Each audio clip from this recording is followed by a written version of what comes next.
Okay, सो बात कर लेते हैं for C A students who could not clear their exams. मेरे कुछ फ्रेंड्स हैं, उनसे मेरी बात हुई थी and they could not clear their exams even after multiple attempts. So coming on to the thing of clearing your exams, clearing your exams, or for that matter any professional exam.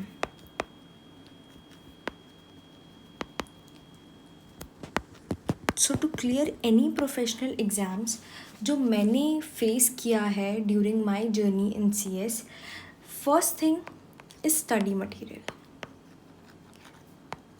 मैंने भी बहुत गलतियाँ की हैं study material refer करने में. मैंने बहुत टीचर्स के मल्टीपल नोट्स रेफ़र किए जिसकी वजह से I think it creates a panic mode और ये हेल्पफुल नहीं होता है. This is not helpful. ठीक है, आपके पास बहुत लिमिटेड टाइम है और बहुत वास्ट सिलेबस है. So what I will suggest is module and post you are done with module आपकी हो जाए then you can go for test series. And this in my opinion is enough. इससे ज़्यादा कभी भी कुछ भी मैंने नहीं फील किया कि एग्ज़ाम के लिए पढ़ा होना चाहिए था या ये रेफ़र करना चाहिए था. This was pretty much enough to clear the exams.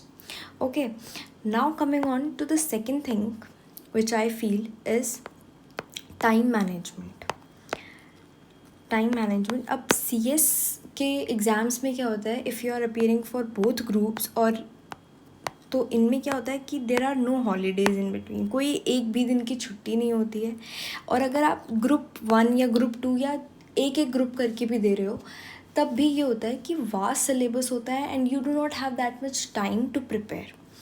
सो इस केस में what you can do is and what you should do is, बहुत ही जैसे वास्ट सिलेबस है, try with creating index for every chapter. हर एक चैप्टर के लिए you should have an index with you. और इंडेक्स इतना स्ट्रॉन्ग होना चाहिए कि मतलब बिना उसको देखे आपको पता होना चाहिए कि इस चैप्टर में क्या क्या चीज़ें कवर्ड हैं, क्या सेक्शंस कवर्ड हैं, क्या प्रोविज़न कवर्ड हैं. और अगर किसी पर्टिकुलर फॉर्म्स के नाम है तो फॉर्म का name along with the date, timeline, सब कुछ आपको मेमोराइज और सब कुछ याद होना चाहिए. And this would be helpful in preparing your index. ठीक है. सेकेंड थिंग कम्स, बहुत ही summarised and charts and concise form में रखना है अपने नोट्स को. इससे क्या होगा कि जब आप एक रात पहले या एक दिन पहले अपने एग्ज़ाम के पढ़ने बैठोगे, so this will be very very fruitful for you to cover maximum amount of your syllabus in very very limited time. तो अपने कम टाइम में ज़्यादा पढ़ने के लिए this is very helpful. And what other students do I think is कि वो एक मल्टीपल टीचर के नोट्स रेफ़र करते हैं और अपने नोट्स नहीं बनाते, जिसकी वजह से एक क्लैरिटी नहीं आती. Unless and until you prepare your own notes आपको क्लैरिटी नहीं आएगी. सो आप उस क्लैरिटी के लिए पहले आप मॉड्यूल पढ़ो और उसके बाद मॉड्यूल से इंडेक्स और नोट्स बनाओ. ठीक है. सो एवरी चैप्टर आपके पास एक इंडेक्स होना चाहिए, आपको पता होना चाहिए. अब now the third thing is, बहुत सारे बच्चों को ऐसा लगता है कि आपको जो भी मॉड्यूल में लिखा हुआ है वैसी ही लैंग्वेज लिख के आना है, विच इज़ नॉट ट्रू. आपको वो लैंग्वेज नहीं लिख के आना है. बट फॉर एग्ज़ाम्पल कुछ ऐसे वर्ड्स होते हैं, कुछ ऐसे टर्म्स होते हैं जो अगर आप रेफ़र करते हो तो it makes your answer presentable और ये आपके मार्क्स इन्हांस करने में बहुत ही हेल्पफुल होता है. तो वो highlighted words I think every one of us must know कि जब भी आप मॉड्यूल फर्स्ट टाइम रीड करोगे तो आपको समझ आ जाएगा कि यार this is a very important term, या फिर this is the term which I should use in my paper to increase my marks. So this I think is very important कि आपको एक डिफरेंस पता होना चाहिए बिटवीन लर्निंग और cramming every thing. And the second thing is highlighting very few important terms जो आप अपने पेपर में यूज़ करो to increase your chances of clearing that paper. So इतना ही लिमिटेड चीज़ें मुझे बतानी थी इस वीडियो में, कवर अप करनी थी कि first thing you should study with your module. And do not refer multiple teacher notes, क्योंकि इससे बस पैनिक क्रिएट होगा. Second thing is time management. Time management के लिए पहले ही प्रिपेयर होना पड़ेगा.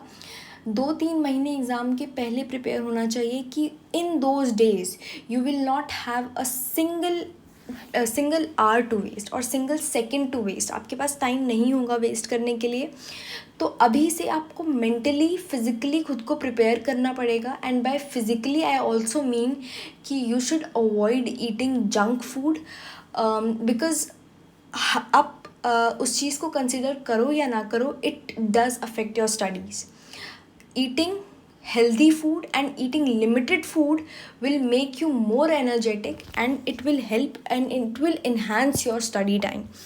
So try consuming less of junk food at least before 2 or 1 month before your exams. But coming on to the time management, अपने exams के लिए पहले ही प्रिपेयर रहना कि we will have limited amount of time, और उस time में मैं पूरा सिलेबस कैसे प्रिपेयर करूँगा ये मेरे माइंड में होना चाहिए. बिकॉज अगर ये नहीं है तो उस टाइम पे पैनिक मोड क्रिएट होगा एंड आप नहीं क्लियर कर पाओगे. सो टाइम मैनेजमेंट के लिए पहले ही प्रिपेयर होना है. चार्ट्स बनाने हैं, समराइज्ड नोट्स बनाने हैं, लेकिन सबसे ज़रूरी है एक इंडेक्स बनाना है. हर एक चैप्टर के लिए एक इंडेक्स होना चाहिए. माइंड में क्लैरिटी होनी चाहिए कि मैं ये चीज़ें पढ़ रहा हूँ. The next time I am revising तो मैं इन्हीं चीज़ों पे फोकस करूँगा. एंड द थर्ड टाइम अगर मैं रिवाइज़ करता हूँ तो यही चीज़ें हैं जो मैं मल्टीपल रिविजन्स में यूज़ करूँ. ठीक है. And the third thing is language पे इतना फोकस नहीं करना. हर एक चीज़ क्रैमिंग पे फोकस नहीं करना, और वो पॉसिबल भी नहीं है. किसी के लिए भी पॉसिबल नहीं है to write exactly what is written in your module. तो what you should do is to enhancing your answer. आप हाईलाइट करो ऐसे टर्म्स को जो आपको लगते हैं, जो आपको लगे फर्स्ट टाइम रीड में कि ये बहुत इम्पॉर्टेंट है and these should form part of your answer. उनको हाईलाइट करो और उनको अपने आंसर्स में यूज़ करो. And the most important thing is also test papers. Test yourself. Test जो भी टेस्ट सीरीज़ अवेलेबल हैं, या फिर खुद भी मॉक टेस्ट दे के टेस्ट पेपर्स से भी बहुत कुछ पता चलता है. एंड या so this was keeping it very short. मैं ज़्यादा